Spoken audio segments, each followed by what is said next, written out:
everyone. Thank you for joining us today as Dr. Etienne Sutton provides insight into the 2024-2025 National Cover Crop Variety Report and implications for farmer choices.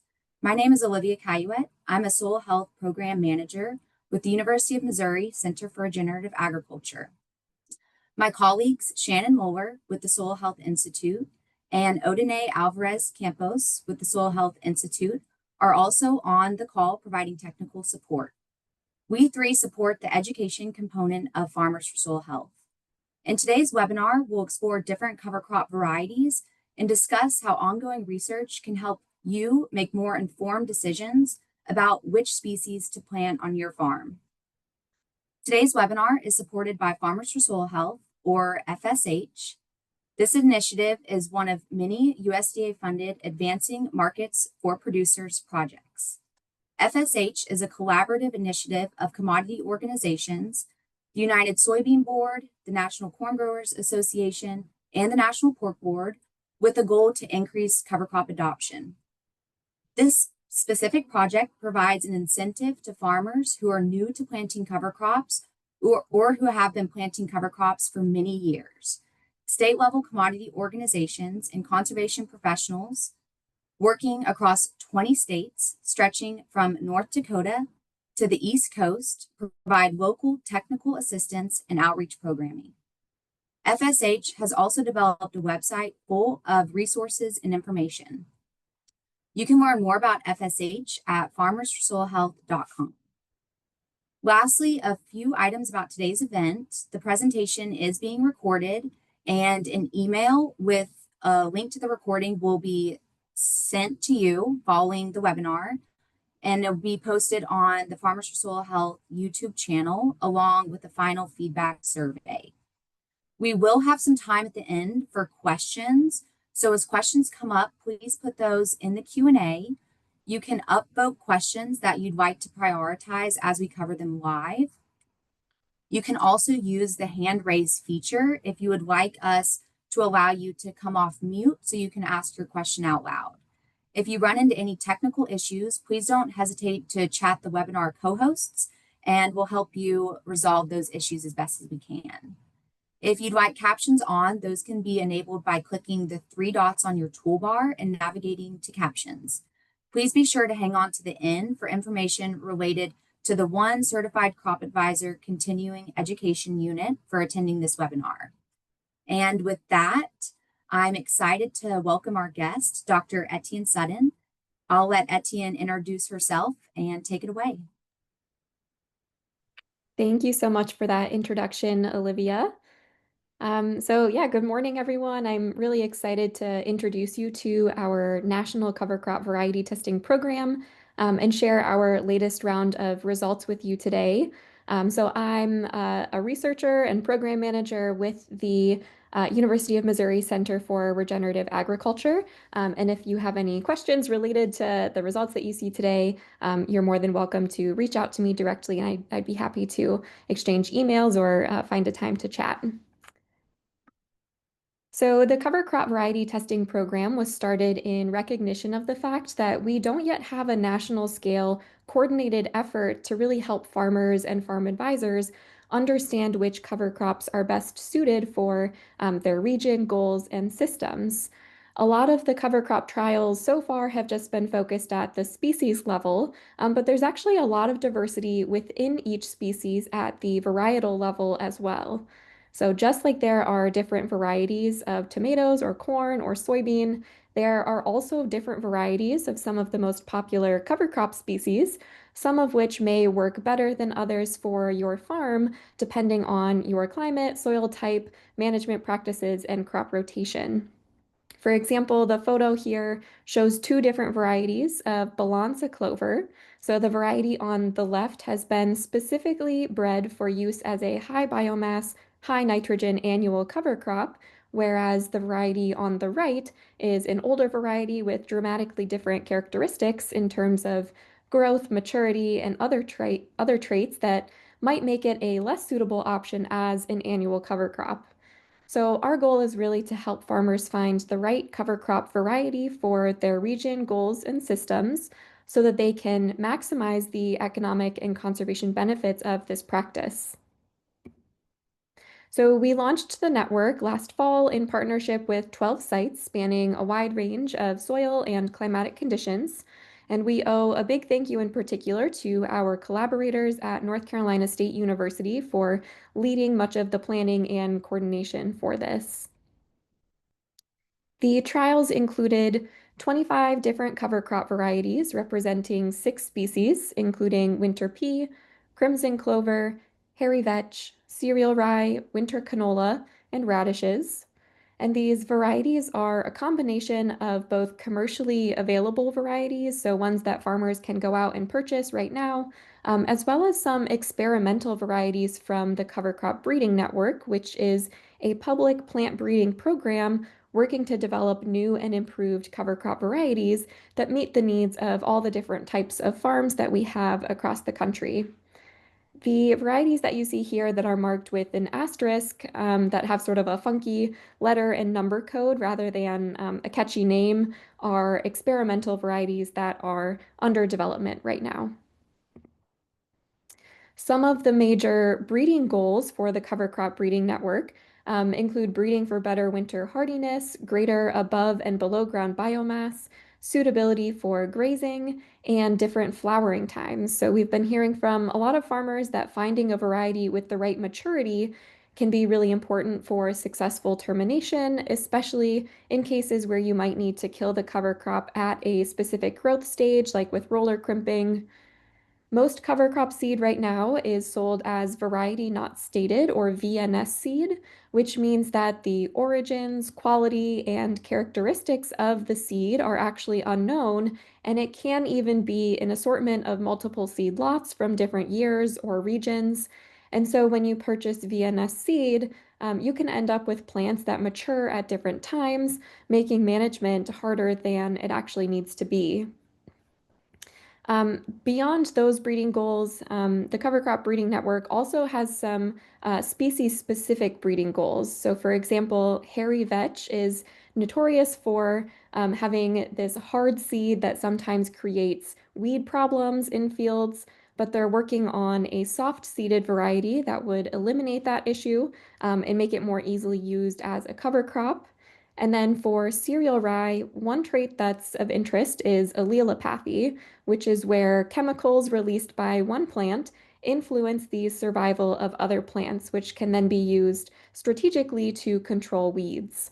So they're working on developing cereal rye varieties with both high and low levels of allelopathy.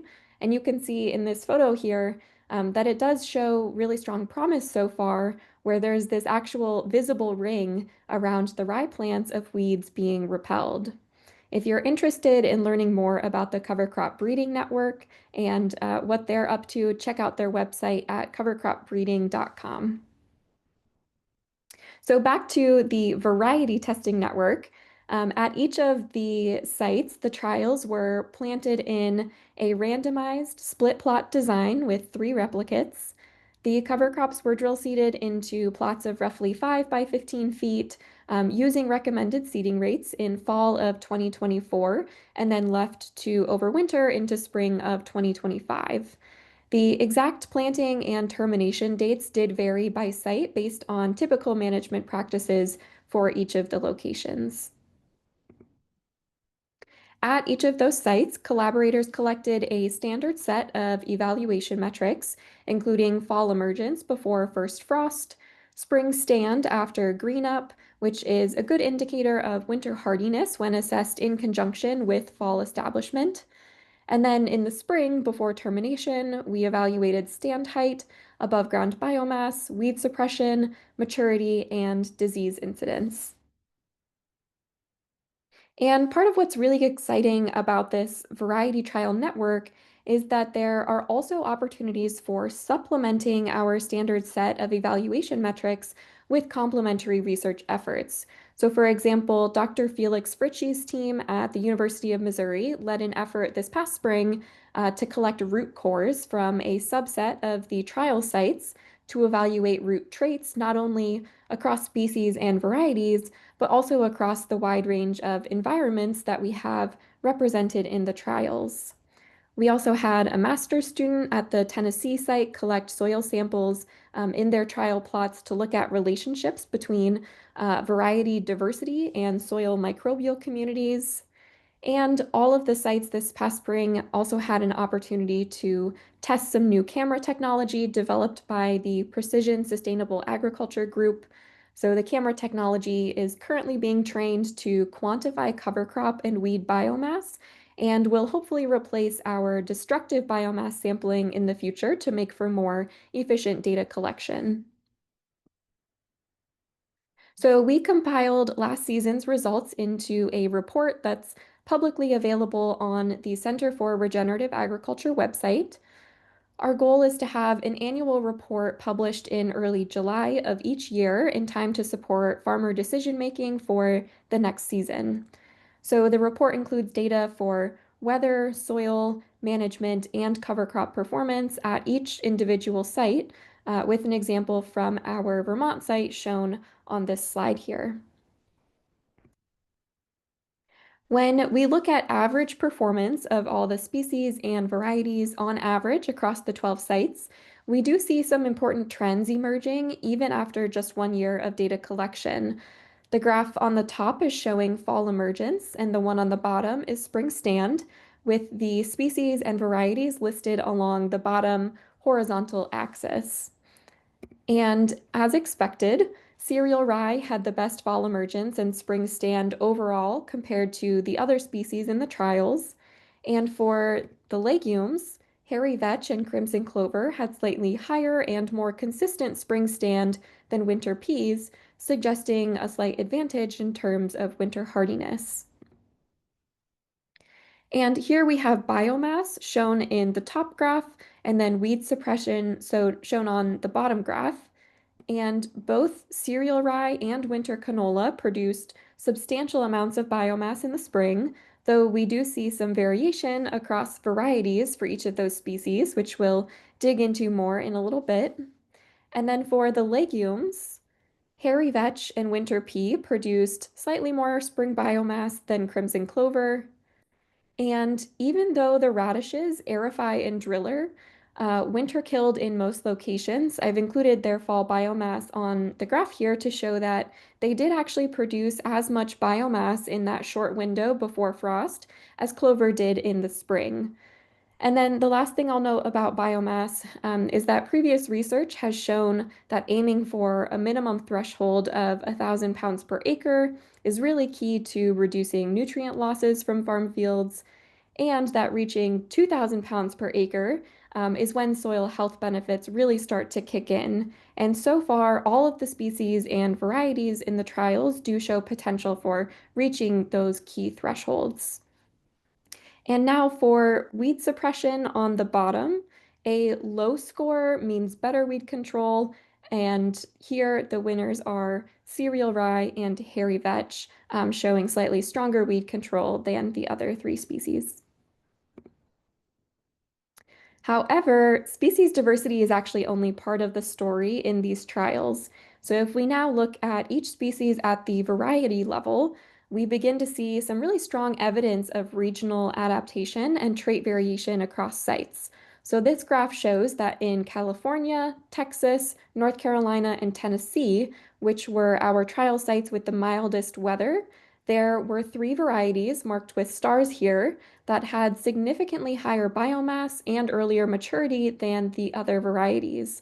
So those varieties were Renza Brizzi, Elbon, and an experimental variety from North Carolina called NC20R109. So those are offering us a good starting point for providing farmers with some promising options for milder climates. On the other hand, in North Dakota, which had the harshest weather of all of the sites, we found that ND Gardner, which is a cereal rye variety specifically bred to withstand those really harsh North Dakota winters, showed a significant advantage relative to the other rye varieties in terms of winter survival and biomass. So this is demonstrating that selecting the right variety for your climatic conditions can actually be really crucial for ensuring successful cover cropping. Another thing that might be important to pay attention to is differences in maturity. So some varieties are bred specifically for early maturity, like ND Gardner, while others, like Elbon, have a more intermediate maturity. And then we actually just added a new rye variety to the trials this fall called Wheeler, which is supposed to have especially late maturity.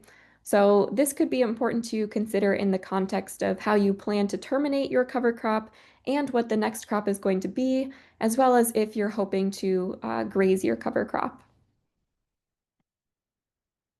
There were also significant differences in rye stand height, with ND Gardner and another forage variety having significantly shorter height than the other varieties. So just another characteristic that we can see very significantly across these different varieties. For brassicas, we found that the two radish varieties winter killed in all but two locations, North Carolina and Texas. But at sites where they were able to produce substantial biomass before winter kill, including New York, Indiana, and Missouri, they actually both offered really excellent weed control in the spring due to these really thick residue mats that they left behind. For winter canola, all three varieties did survive the winter at every site except North Dakota, suggesting that winter canola does have good promise as an overwintering brassica cover crop. We aren't seeing major trends or differences across the winter canola varieties quite yet, in part because it's the newest species to join the cover crop breeding network. But we do expect to see some improvements in terms of regional adaptation as a cover crop in the coming years as they make more breeding progress. Similar to cereal rye, we found really strong evidence of regional adaptation for crimson clover varieties. So in the Northeast, including New York, Vermont, and Pennsylvania, Hauser's Ostat stood out as the best performing variety. It was originally developed in Germany for hardiness zone 6 and lower, so it was actually a pleasant surprise to see it excel even as far north as Vermont. And then in the Midwest, there's a variety called Kentucky Pride, which was developed by the University of Kentucky. That performed best in the Midwest.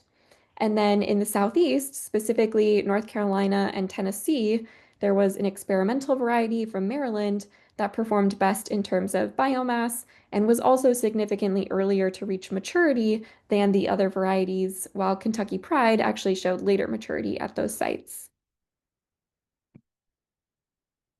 One of the most interesting things to emerge recently about vetch is that there has actually been a completely separate species of vetch hidden within hairy vetch germplasm called smooth vetch.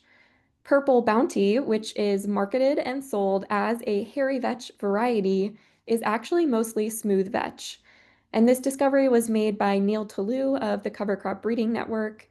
This map is from their recently published paper showing that smooth vetch excels in the southeastern and Pacific Northwest regions of the US, shown in red, whereas hairy vetch does better in the green areas.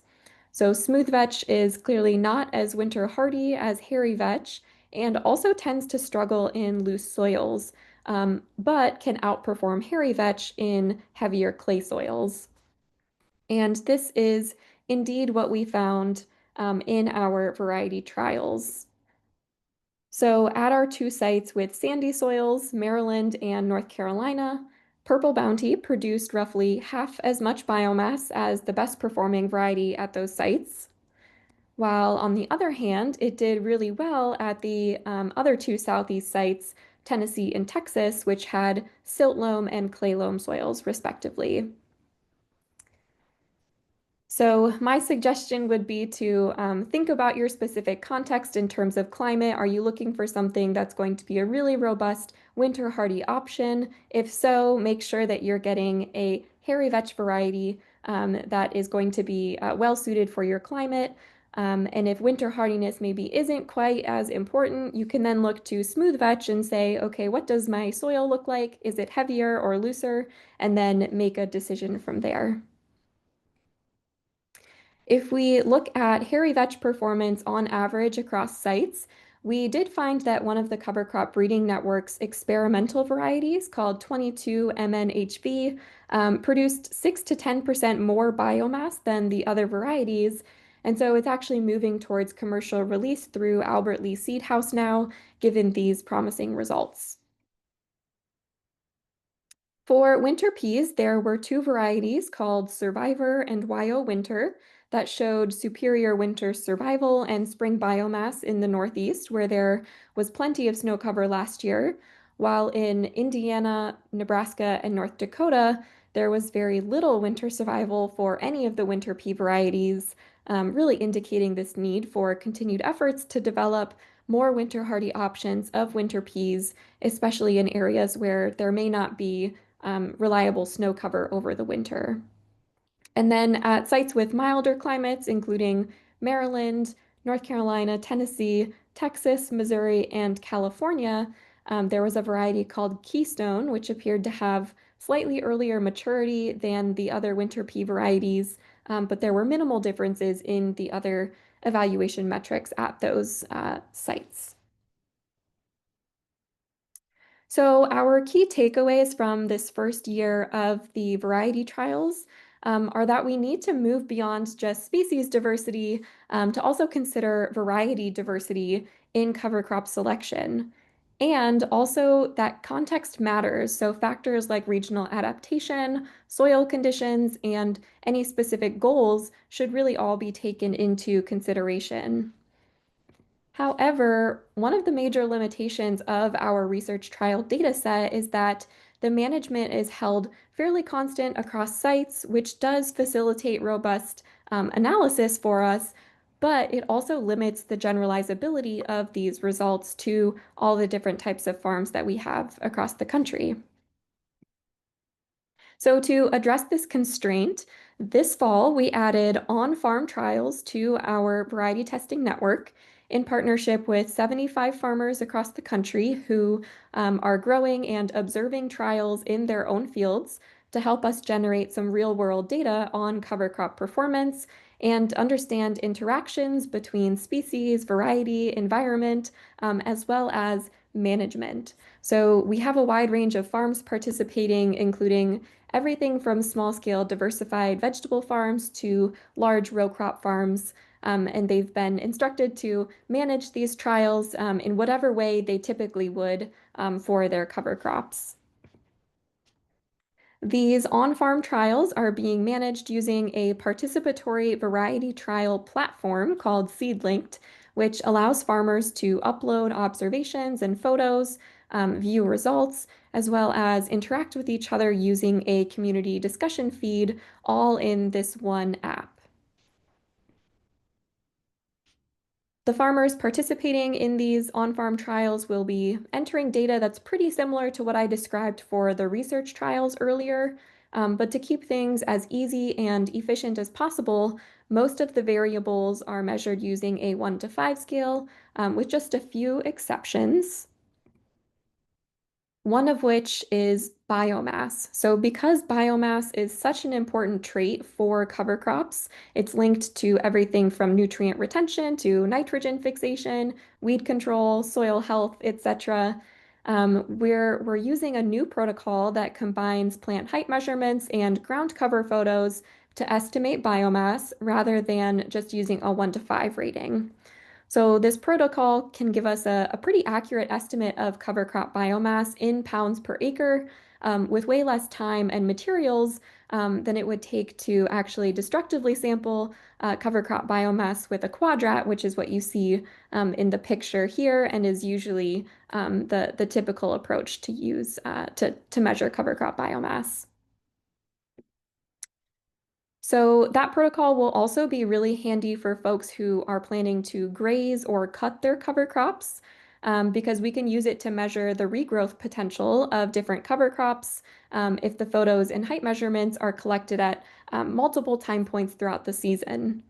And for participants who do want to invest a little bit more time and energy into data collection, we have some additional metrics that they can collect, including disease observations, digging up roots to look at the size of the root system, as well as uploading photos and comments about any pollinators that they might see in the plots.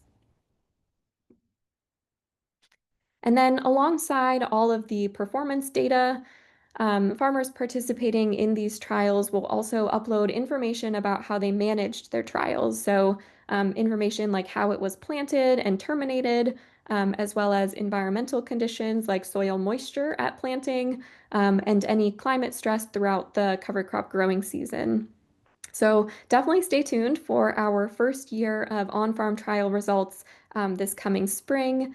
Um, and moving forward, we hope to continue expanding the number of sites, species, and varieties in our variety testing network, as well as introduce new evaluation metrics like forage quality and performance in multi-species mixtures.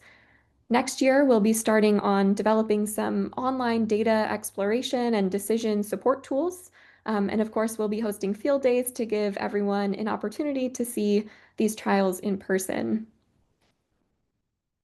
We always welcome feedback as we refine and grow this variety testing program. So if there are species, varieties, traits, or other types of information that you'd like to see included in the program in the future, or if you're interested in getting involved, please let us know by emailing me at etiennesutton@missouri.edu. My email is right there at the bottom of the slide. And with that, I will turn it over to Olivia for Q&A. Yep, absolutely. Thank you, Etienne. That was just a wealth of information. Really appreciate all your effort on this project and sharing it with us. If you have questions, please drop those in the Q&A. You can also use the raise hand feature if you would like to come off mute and ask your question out loud. We do have one question so far, and that is rise allelopathy effect. Is that visible in a rye vetch mix planting? And what are your thoughts on that, Etienne? That's an excellent question. And I don't think that they have done much testing yet in mixtures. I believe in some of the trials, they do have the rye planted in rows um, with triticale, but they don't yet have it combined with the legume. I anticipate once they have these varieties a little bit further down the like breeding line, so they're getting closer to commercialization, they would certainly start doing some testing in a mixture. But what they have been looking at is the effects of allelopathy on different types of species. So the allelopathy affects different species in different ways. So it would be really interesting to start looking at some of those questions, like which species would be best to pair in a mixture with rye if you're using a variety with strong allelopathy. So yeah, I certainly anticipate more research on that in the future, but I don't yet know that they've done much work on that yet. Awesome. And we have a good number of questions coming in. Thank you for that. When will state level information from trials be available? And will there be a seed catalog produced when farmers can find these varieties? So each year, we aim to have all of the results available at the state level by early July. And so that is released in a formal report that's available on the University of Missouri Center for Regenerative Agriculture website. And so last year, we only had 12 sites. So we had one page for each site with the results for their specific location. This year, we've increased it to 13 sites. And we also have all of the on-farm trial data that will be coming in. And so same as last year, we'll aim to have a really nice report put together by early July so that folks can use it to inform decision making. And I like that idea of maybe putting together a guide of all of the different varieties and their characteristics that folks can flip through. We don't currently have anything like that. But yeah, that's certainly something we could consider putting together if it seems like it would be useful. Very exciting. Now, you mentioned 2,000 pounds of biomass to achieve soil health benefits. What metrics were considered to draw that threshold? So I would have to refer back to the study on this, but it was from a couple of years ago, and they came out. It was based on a suite of different evaluation metrics for soil health, and they found that across a number of different studies, on average, 2,000 pounds per acre is really this key threshold where you need that much biomass being returned into the soil to actually start building soil organic matter, which is really where a lot of the soil health benefits come into play. So I'd certainly be happy to share that reference if folks are interested in digging into more of the details on that. Yeah, that sounds great. We can include that in the follow-up email with the resources sent out. Why did the biomass of the rye decrease when measured in the fall and then the next year? Um, I'm not quite sure I'm understanding the question. I can go back to the slide with the rye biomass. I don't think we saw that. So we measured rye biomass in the spring, um, and most sites did not collect fall biomass for any of the species except the radishes because we anticipated those would winter kill.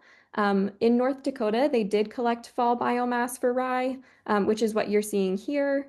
And potentially, okay, I see what maybe folks are referring to. So I anticipate probably what happened is there was some really good fall growth in North Dakota because they planted relatively early, knowing that they have this really short growing window for rye. So they had really good fall growth. And then in the spring, we do see a little bit of die off, right? Because of it's not 100% winter survival. And so in the spring, they had a really short window to actually let the rye grow before they had to terminate it. And so there isn't a huge difference in terms of from fall to spring in North Dakota for that reason for the rye biomass. Hopefully that's answering the question. Yes, thank you. And I believe you touched on this, but just to clarify, did you plant any cover crop mixes or just single varieties? And curious to know whether you evaluated interactions between species or varieties. So in this first year of the trials, we only planted single species cover crops. We have not yet integrated mixtures into the program, though that is something that we're actively trying to figure out. It just becomes sort of unwieldy when you have so many different species and varieties, and we simply can't test all of the different possible combinations. So we need to be a little bit strategic about it. But in the future, I think one of the things we're considering is particularly for the legumes, planting them with like a standard rate of cereal rye or triticale, some species that would simulate a little bit of competition with the legume, and that would be, fairly common for farmers to be planting in their fields. So that's something we certainly are planning to integrate in the future. And in terms of interactions between species and varieties, because they were only planted in single species, single variety plots, we don't yet have data on that. Um, but one of the other exciting pieces that I didn't include in this slide deck, Felix Frischi at the University of Missouri is actually going to be starting on some mixture research, particularly for the roots. So right now, he is growing all of the varieties in sort of controlled like test tube conditions, and they're characterizing the root systems. And then they're going to use that information to sort of strategically design mixtures that have complementary species and varieties. So in terms of the root architecture, the way that the root system looks, are they going to be complementary when grown in a mixture? And so they'll be actually planting those mixtures over the next couple of years and hopefully generating some really interesting data from that. That's awesome. And it totally makes sense why you start with the single species research first before compounding it with the multi-species. But really excited to hear about that work Felix is doing. Now, what criteria are you providing to farmers or plot managers for rating soil quality? And how much subjectivity is there in that rating?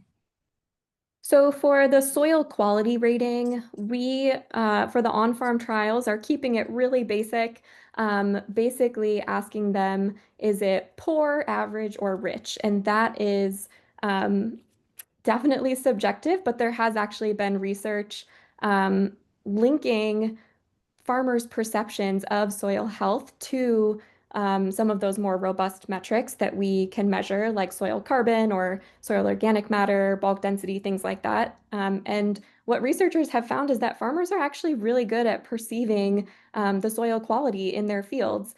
And so, even though it's a pretty coarse measure of the soil quality, it should provide us with enough information to start making some inferences in terms of how that variable may play into variety performance.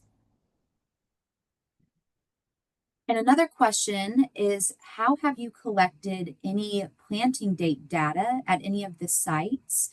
This individual planted plenty of cover crops in their area late summer, but due to drought, they experienced delayed effective planting dates when rain finally arrived.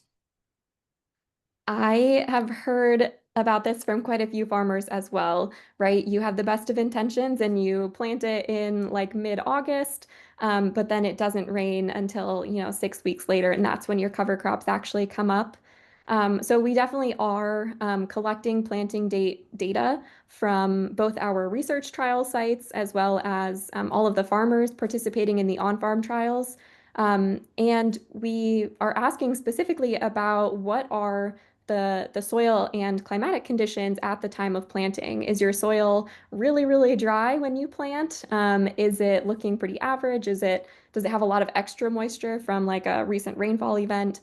So we're able to factor in those variables when we start analyzing data to say, oh, this variety actually did really well, even when the soils were very dry at this site, that type of thing. So we don't yet have enough data to start making those inferences quite yet, but once we have a couple more years of data, we should be able to do some really robust analyses looking at those types of questions.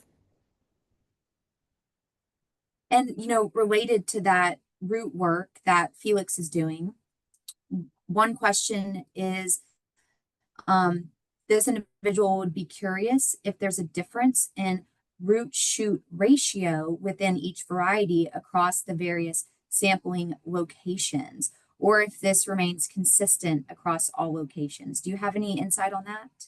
I do have some insights on this. There are definite differences.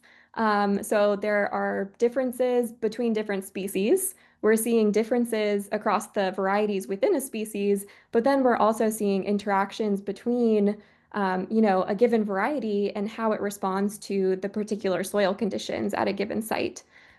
So yes, it can get really complicated, and it's actually yeah, really difficult to predict what the root to shoot ratio is going to look like at any given site because there are so many variables that factor into it. But we definitely are seeing differences, and that's one of the exciting things about these trials is that we have this really wide range of soil types and climates to start asking those questions. And other things that they've been looking at are differences in the rooting depth. So how long are those roots? How far into the soil profile are they going? And I know for sure for winter pea, they are seeing that some varieties do have significantly longer rooting depth.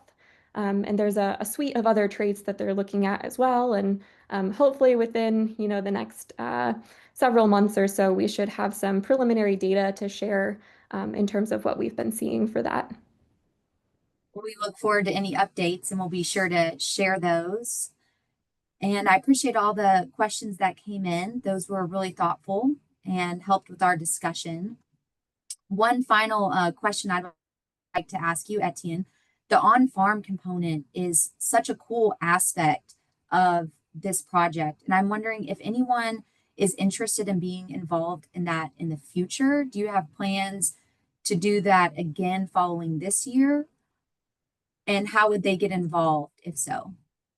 Yeah, so our hope is to continue this variety testing network long term. So, not only the research trial sites, but also the on farm sites. And so, the plan for next year is to hopefully expand the network. So, if there are folks who would like to plant variety trials in their fields, you can shoot me an email directly. We also begin advertising the opportunity to participate in probably around April or May. And then we pack up all of the seeds for you. We ship them to your farm. We'll get you, ready to go to collect data. So certainly would be interested in, yeah, adding some more folks to our network. We did apply for additional grant funding to do some more exciting things around the citizen science piece. So yeah, stay tuned on that. Hopefully we get some more funds to do some exciting things with this work. Sounds great. We will definitely stay tuned and pass that along if that information is available. And with that, I'll go ahead and close us out. Thank you all for tuning in today. This has been a wonderful discussion. We really appreciate Etienne taking time to join us. Be sure to check out the full National Cover Crop Variety Report on the CRA website. Shannon's going to drop that link for us in the chat. Also, remember, Farmers for Soil Health has additional resources, which can be found at farmersforsoilhealth.com. A really nice follow-up to Etienne's presentation today. We have an upcoming webinar December 9th about cover crop mixes with Keith Burns, who Etienne has worked with. The registration link is in the chat. Please join us for that if you're able to. A short Zoom survey will pop up once this webinar concludes. It's just 3 questions. We'd appreciate it if you could provide us with that feedback. And to access the one certified crop advisor soil and water continuing education unit for this webinar, you can scan this QR code using your CCA app. You can't do it from your camera. You got to open the app and select scan course code, or you can send me an email with the bulleted items here on the screen. By today, my email is in the chat as well as on the automated Zoom emails you likely received. Happy to get you signed up for that credit. And keep a lookout for an email with the webinar recording, as well as those additional resources that we talked about. If you have any questions, please feel free to reach out to the Farmers for Soil Health education team. Etienne's information will also be included in our follow-up email. It was also in this presentation. And I know that she would welcome your questions or comments. And with that, thank you again, Etienne. We really appreciate your time and look forward to seeing anyone that can join us for our next webinar.